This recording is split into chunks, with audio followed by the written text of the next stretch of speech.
CDH Films presents an animated storybook retold with building blocks, The Red Pyramid, Book 1 of the Kane Chronicles, from the original novel by Rick Riordan, narrated to you by Chris.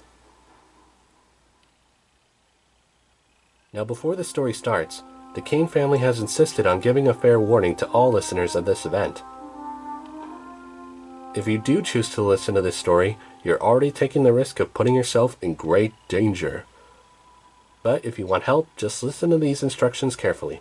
Just go to the school, find the locker, and open it with this combination: 133233. Unfortunately, the specific school and locker number remains unknown, but if you receive this message and you're the right person, you'll just know. Once you have the package inside, study its secrets hard and carefully. And remember, whatever you do, do not keep it any longer than a week, otherwise it will consume you. Just take the next 7 days to study it carefully and leave it in a new hiding spot for the next person in need of it to find it. Now as for the Kane family, the story would have to start with them. Originally, it started at Cleopatra's Needle, in England, 6 years earlier, with Ruby and Julius Kane. But we can get to that later. For now, let's start off where it had to start for their children, Carter and Sadie, on Christmas Eve 2009, when Julius and Carter went to pick up Sadie for visitation. One thing about 6 years earlier was that Julius Kane's wife Ruby, for reasons that remain unknown, was deceased. After that, the court had Carter and Sadie separated. After a fight with Ruby's parents, which included 6 lawyers, 2 fistfights, and a fatal spatula attack, don't ask, Julius lost Sadie to them. So while she stayed living with them in London, Carter stayed with his father. All around the world. La la la la la. And that's how things have been since Carter was 8 years old. Carter and Sadie were born in LA, but their father is an archaeologist, so his work takes him all over. They mostly spend time in Egypt since that's his specialty. Go into a bookstore, find a book about Egypt, and there's a pretty good chance it was written by Dr. Julius Kane. Of course, there were other reasons Julius moved around so much, reasons that Carter had yet to discover for himself. Since they kept traveling so much, Dad just homeschooled Carter, if you can call it homeschooling when you don't have a home. Carter barely remembered what it was like to go to a real school. His dad pretty much just taught him whatever he thought was important, like math or English. He also learned a lot about Egypt, and basketball. Carter's dad trained him early to keep all his possessions in a single suitcase. His dad packed the same way, except for one extra work bag for his archaeology tools. Rule number 1, Carter was not allowed to look in his work bag. That's a rule Carter never broke. Until that very Christmas Eve. They only saw Sadie 2 days a year, once in the summer and once in the winter. Now, they were arriving in London for their yearly winter visit once again. The whole day so far, Julius seemed to be acting a little nervous. He kept looking over his shoulder like they were being hunted. "No sign of them. Good," he muttered, a little louder than he intended. "What?" Carter asked. "What is it, Dad?" "Oh, nothing, Carter. Everything's fine. Listen, why don't you go on ahead and get your sister? I just need a minute." Carter almost wanted to ask why, and he did feel a little worried about his dad. But he also learned that no amount of questioning would get the truth out of him, and Carter just did as he was told. Before he could even knock, the door swung open, and Sadie stood right there.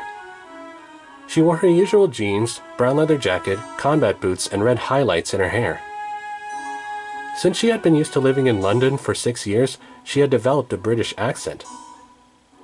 "You're late," she blurted out. "As usual." "Good to see you too, sis," Carter muttered. "Gran, going out," she called. "Don't let them in," Gran called back. "Well," Sadie said, "let's get on with it." And that's how it had been for the past 6 years. No, "Hi, how have you been the last 6 months?" or "missed you" or anything like that. But that was okay with Carter. When you see each other for only twice a year, it's like you're distant cousins rather than siblings. The only thing they had in common was their parents. "Who's that?" she asked, pointing across the street. Across the street, their dad was having what looked like a serious argument with some strange man in a nice suit and dark glasses. "I'm telling you, Julius, you'll regret this," the man said. "I'll regret it even more if I don't try, Amos," Julius said. "If I don't, we're all in danger." "The Per Og is already shadowing you," Amos warned. "If you go through with this, I won't be able to stop them." Then Sadie popped up and shouted, "Dad!" "Hello, sweetheart," Julius said, smiling. Sadie pulled away. "Oh, so it's sweetheart now, is it? You're late. Visitation day is nearly over. And who was that? And what's Per Og?" Dad stared at Carter like he was wondering how much they had overheard. No one seemed to notice until last minute that Amos just ran off. It almost seemed like he just vanished out of thin air. "It's nothing," he said, trying to sound upbeat. "I have a wonderful evening planned. Who would like a private tour of the British Museum?" Minutes later in the car, Sadie grumbled, "Unbelievable. One evening together and you want to do research. Don't you ever think about anything else?" Dad did not get mad. He never gets mad at Sadie. He just stared into the distance and quietly said, Yes, I do." He got quiet and stared off into nowhere like that a lot, and Carter knew he was thinking about their mom. For the last few months, it had been happening a little more than usual. Carter remembered all the times his dad told him how he first met his mom. Sometime back in the mid-90s, two young scientists met by chance at a dig site somewhere in Egypt, and it was love at first sight.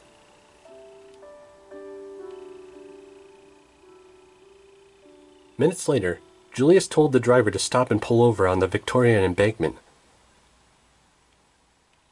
Julius got out of the cab, and Sadie and Carter joined him on the sidewalk as he stared up at Cleopatra's Needle. "Sorry," Julius said. I had to see it again. One last time. Where it happened." "It?" Carter asked. "What's it?" "Where I last saw your mother," Dan answered. "What?" Sadie gasped. "You're telling me she died here?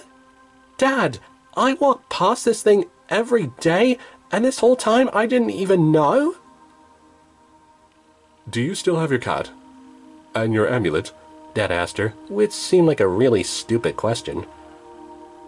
When they were little, just before Sadie went to live with their grandparents, their dad had given them both Egyptian amulets. Carter's was an Eye of Horus, which was a popular protection symbol in ancient Egypt. Sadie's amulet was the Knot of Isis. Carter always wore his under his shirt, but he figured Sadie would have lost hers or thrown it away. To Carter's surprise, she had been wearing it today.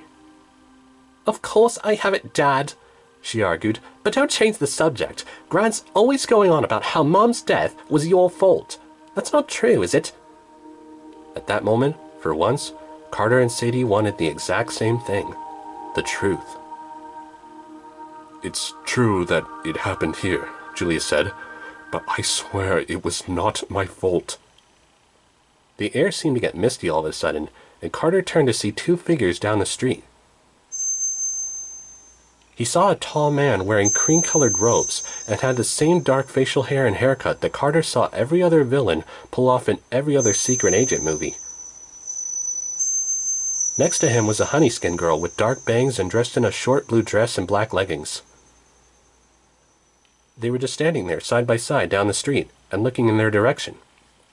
Then the street light flickered, and just as quickly, the man and the girl were gone. Sadie said nervously. "Everyone else saw that, right?" But their father just said, "We're out of time," and he gestured for them to get back in the cab. They made it to the museum just as the sun was going down. Carter had been to the British Museum before. In fact, his dad took him to more museums than he liked to admit. Since it was Christmas Eve, the place was closed, but Dr. Martin, the curator, and two security guards were waiting for them at the entrance hall. Julius introduced Dr. Martin to the kids. "Ah, your son, obviously," he said. "And this young lady?" "My daughter, Sadie," Julius said. He had that same embarrassing stare that Carter had come to recognize. The same old embarrassing stare people make when they realize that Sadie is part of the family. Carter hated it, but over the years he had come to expect it. Yes, of course," Dr. Martin said. The security guards took their luggage, then one of them tried to reach for Dad's work bag. No," Dad said with a tight smile, "I'll keep this one." and the guard didn't even say a word. Minutes later, they all stood in front of one of the most famous stones in the world. The Rosetta Stone. "Now, I don't like to judge," the curator said, "but I can't imagine what new information you could gain from it. It's been studied to death." "Of course," Julius said, "but you may be surprised. And you're sure this one's not a replica?" "Oh no," the curator promised, "though we don't always keep the actual stone on display. But for you, this is quite real." "Excellent," Julius said. "And is it possible you could have the glass removed? Also, if you could bring me the papers I asked for from the archives." "It will take a few minutes to retrieve the notes," Dr. Martin said. "For anyone else, I would hesitate to grant unguarded access to the stone as he requested." "I trust you'll be careful," he said, staring at the kids like they were troublemakers. "We'll be careful," Julius promised. As soon as Dr. Martin left the room, Julius turned to the kids with a sharp look in his eyes. "Carter, Sadie, this is very important. This may be our only chance. Follow Dr. Martin. You'll find his room at the end of the great court, on the left. There's only one entrance." He pulled out a bike chain and padlock from his bag. "Once he's inside, wrap this around the door handles and lock it tight. We need to delay him." "You want us to lock him in?" Sadie asked, suddenly interested. "Brilliant!" "Delay him for what?" Carter asked confusedly. "Dad, what's going on?" "We don't have time for explanations," he said. "They're coming." "Who's coming?"